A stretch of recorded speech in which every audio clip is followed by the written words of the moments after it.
Hi everybody, Matthew Turnage here. One of the goals I've got for my channel is over time, and it may take years, but eventually I'd like to do in-depth reviews of all the Beatles studio albums and all the solo Beatles studio albums. And the ones that I've done so far have just been almost at random. It's just whatever I've been listening to at the time or in the mood to talk about. But today I'm doing one by request from one of my subscribers, Ivar in Oslo. So sorry it's taken me a little while to get to this, Ivar, but I hope you're watching. Today we're talking about Paul McCartney's 2018 studio album, Egypt Station. This album was heavily promoted by Paul on its release and did extremely well in the charts. It hit #1 in the US and #3 in the UK and top 5 positions all over the globe. And it was well deserved. There's a ton of great songs on here. I ranked it pretty high in my Paul McCartney album ranking video.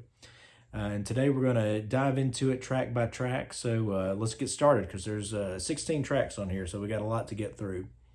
Now, one quick observation: the vinyl edition was a double album with those 16 songs. It was split over 4 sides, and I'll go. So as I refer to the sides, I'm talking, of course, about this double album release.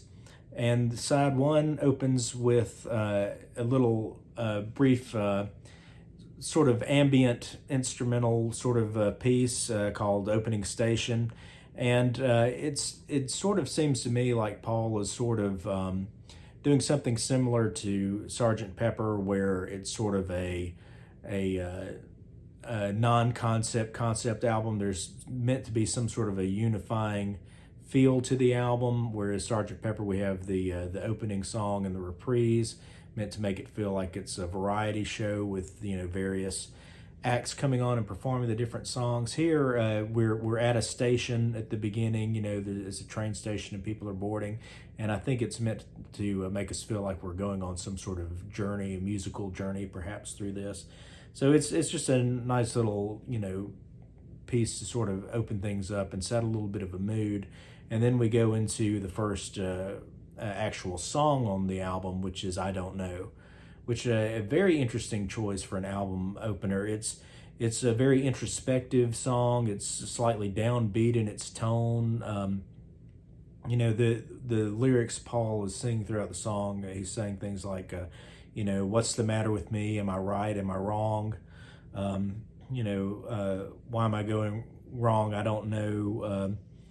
He says, I tried to love you the best that I can.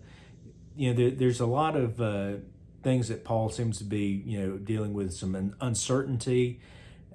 Obviously from the title, I don't know, he's uncertain, he doesn't know where. And if we're trying to, maybe overanalyze this in terms of an album theme of traveling, maybe this is why, he's traveling. We open up with the station, so maybe this person is traveling because they're confused and lost. They don't know where they are. They're just maybe going out to find some answers.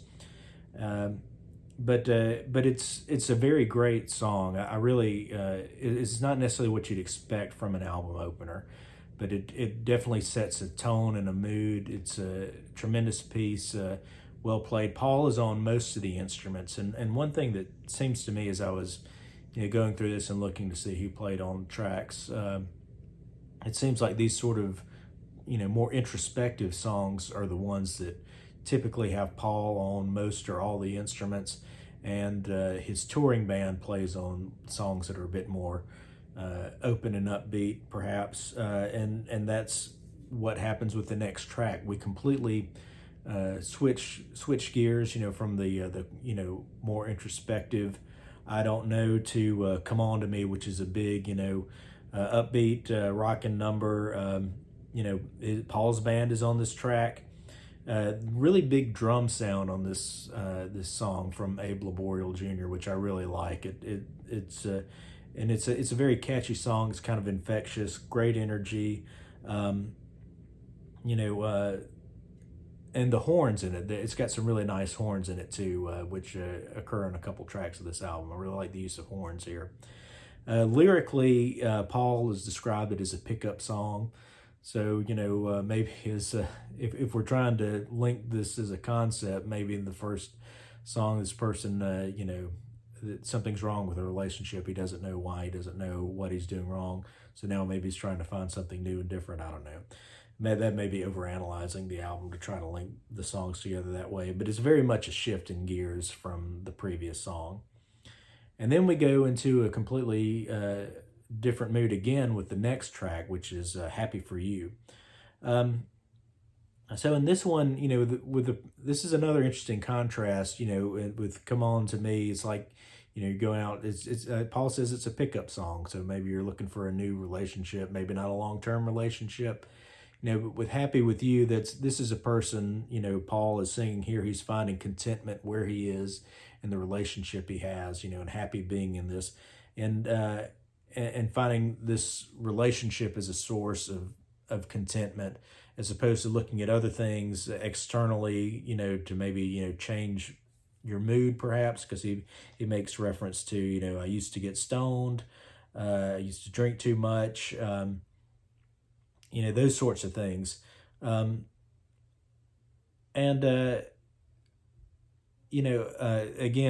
this is a song where Paul is playing a lot of the instruments.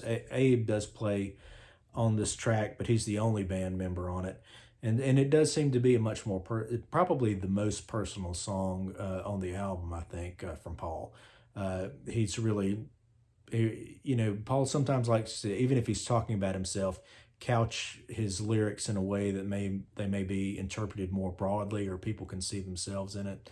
This song is about as straightforward of Paul talking about himself as he ever gets, and it's a really strong song lyrically, and a good song.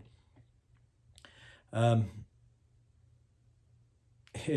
also had a note about Paul's vocal percussion. That's something he'll do sometimes. There's one point where he starts, almost like a beatbox out of the percussion bits that he wants, which is kind of an interesting thing to do in this particular song, but it works well, I think. The next song, and this kicks off the second side of the album. This is my favorite track on it. It's Who Cares? This is a great song, again, upbeat rocker type song. Really cool bass line throughout this one. And the band is back with him on this track again. It seems like he's, for these more upbeat rocking tracks, he's got the band in as opposed to playing a lot of instruments himself. But the best thing about this track for me is the lyrics. Paul is a very empathetic person with his lyrical approach. Quite often, he's a person who has had some difficult times growing up. We all know about the loss of his mother, and throughout his life he's had tragedies, of course, the loss of John, the loss of Linda, the loss of George. We could go on and on. He understands what the hard times that people can go through and the difficulties they can go through. And so that makes him a very compassionate person, I think, and that compassion comes through in the lyrics for these songs, for this song in particular. Where he says, who cares about you? I do. I think that's a very powerful message to give people, to let them know that there is somebody who cares, as he sang on Tug of War. So it's a similar theme to that track, and it's a great song. I love it. Next up. Kind of sort of the other end of things lyrically, we've got "Fuh You." Now, musically, it's one of the most modern sounding tracks, or on the album. Certainly modern for 2018. Really, not much in the way of instrumentalists playing on that track. There's a lot of programming going on that makes up a lot of the music of that track. Now, melodically, I think it's really good. I think it's got a good melody that kind of makes you want to hum along, or at least makes me want to hum along. Lyrically, I think it's a bit more questionable. I think the topic of desire for one's mate is certainly one that is nothing wrong with writing a song about that.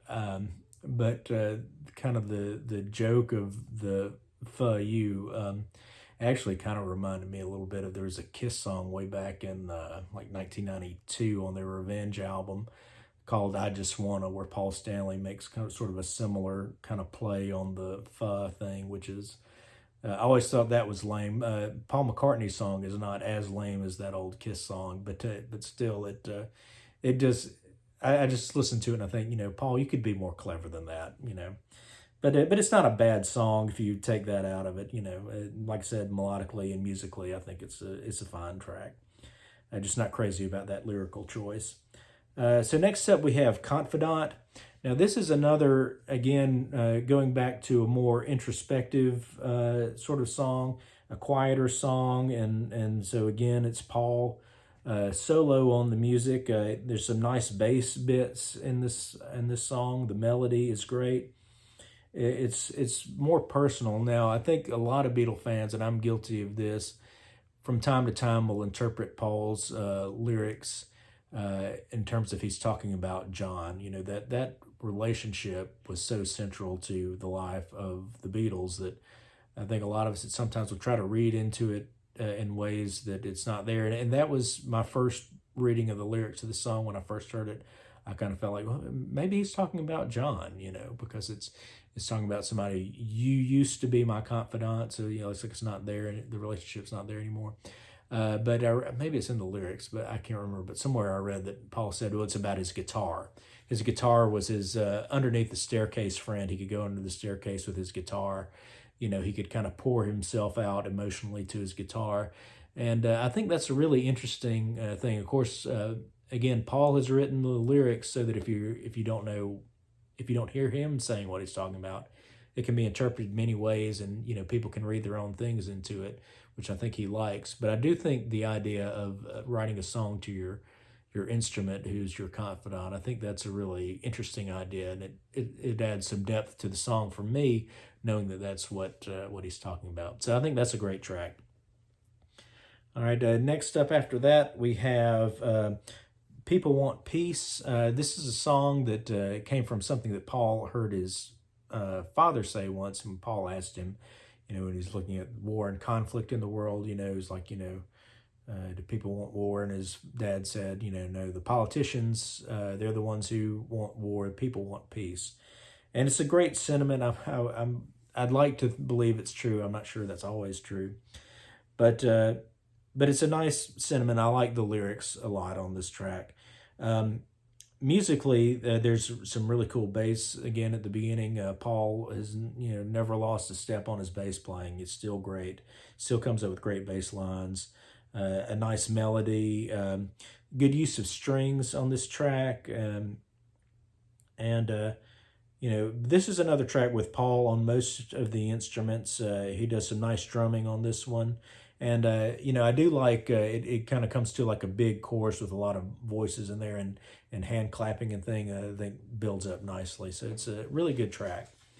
And then we finish off side 2 with Hand in Hand. This is a piano-driven song, which is, we don't have much of that on the album. Most of the songs are more guitar-based, even if it's acoustic guitar, or, there's the programming that we talked about earlier with "Fuh You" and that sort of thing. But this is a piano-driven song, very very much piano at the forefront, pushing the song along musically. Nice use of strings again, and Paul again without the band. It's a bit more personal, perhaps, and introspective in the song and in the lyrics. But of course, we have a few, although Paul's band is not on this track, a few other musicians appear on this track, including Pedro Eustache plays a really nice flute on this track that I like a lot, and adds a little touch and a little more depth to it musically. So Hand in Hand, really strong track to finish off side 2, the first disc of the vinyl. And then we move on to side 3, which is my favorite side of the album. All these songs are tremendous. We kick off with Dominoes, which has got to be the best melody on the album for me. I think it's just a tremendous melody on this song. Paul, like I said, never lost a step with his bass playing or any of his musical skills. Never lost a step with his melody writing either, I don't think. Although, of course, at this point, Paul's 76. his voice is starting to show signs of its age, but I think he still sings very well on this album. But musically and melodically, he's still there in full force. And Dominoes is a track that really proves it. I mean, this is, Who Cares is my favorite, but Dominoes is maybe a close second. It's certainly in the running.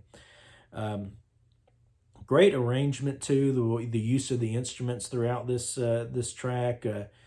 Paul plays drums again on this song, and there's a really nice drum groove on it. Some really good drum playing from Paul on this track. Lyrically, it's about or it seems to me that it's about sort of ignoring things and the outside world distractions, and it's about making your own path, forging your own way. And so I think it's very interesting lyrically. The lyrics are a little bit more abstract in a certain sense, it seems to me, than compared to some of the other ones. But a really great song, and again, that melody, that's 100% Paul McCartney. Great stuff. Next track up, we have Back in Brazil, which is a fun track, maybe the most fun track on the album. I love this. I love this song. It's also got a great groove, nice use of keyboards throughout. Abe Laboriel on drums is laying down that groove, and it is just killer. This is a song that you can really I can really just get into and get into a mood, and just really enjoy this one. There's a little oddity in there, it's back in Brazil, so it's this whole idea of Brazil. Of course, in Brazil they speak Portuguese, but the big thing in this song is that shout of Ichiban, which is Japanese, meaning number one. So I'm not sure what that's all about, but it just adds to a fun vibe to the song. The shouting Ichiban, you kind of want to shout along. I remember Paul once saying that one of the tricks they learned songwriting in the Beatles is that shouting always works, and it does on this track too. So next up we have Do It Now. This is another song inspired by Paul's dad. That was one of his dad's saying was do it now, don't put things off, do it now before it's too late, while the vision is clear, is one of the lines in there. Great song, great lyrics, great advice. Unfortunately, I'm too much of a procrastinator to really follow them, even though I know I should. But I do like the song a lot. Again, great melody, great track. And then we close out side 3 with Caesar Rock, which is perhaps the hardest rocking track on the album. And this is another song that I think is a really fun song. It rocks pretty hard, and it's got the band on it again with Paul, his whole backing band from touring. Paul gets a really great bass tone on this track. It sounds really thick and meaty and great, and it's got again some sort of bizarre lyrics. That whole "she's got matching teeth" at the end, so it's fun. It's kind of tongue in cheek a little bit lyrically, but it rocks hard, and I love that track. And then the album wraps up on side 4 with we start off with "Despite Repeated Warnings," which is one of the most political message type songs that Paul has ever done, a very strong political message. And of course he's done them before from time to time, going back, in his solo career, think about going all the way back to Give Ireland Back to the Irish, and there are other songs we could point to here and there throughout. He doesn't do a lot of them, but he does occasionally do them. And this is one, a song about the environment. Musically, it's the most epic sounding song on the album. It's the longest song on the album, and it really builds up the structure of it really gives it a big epic feel. Again, it's a band number. He's got the band in it. My favorite part of the track is there's a section that rocks a little bit more where he goes, yes, we can do it. It's one of those sections. Then there's a couple different sections, but you think of the one where it really rocks out a little bit in that part. That's my favorite part of the song. It's a really good song, and then we fade from that into Station 2. So again, uniting that concept back of the traveling, I guess.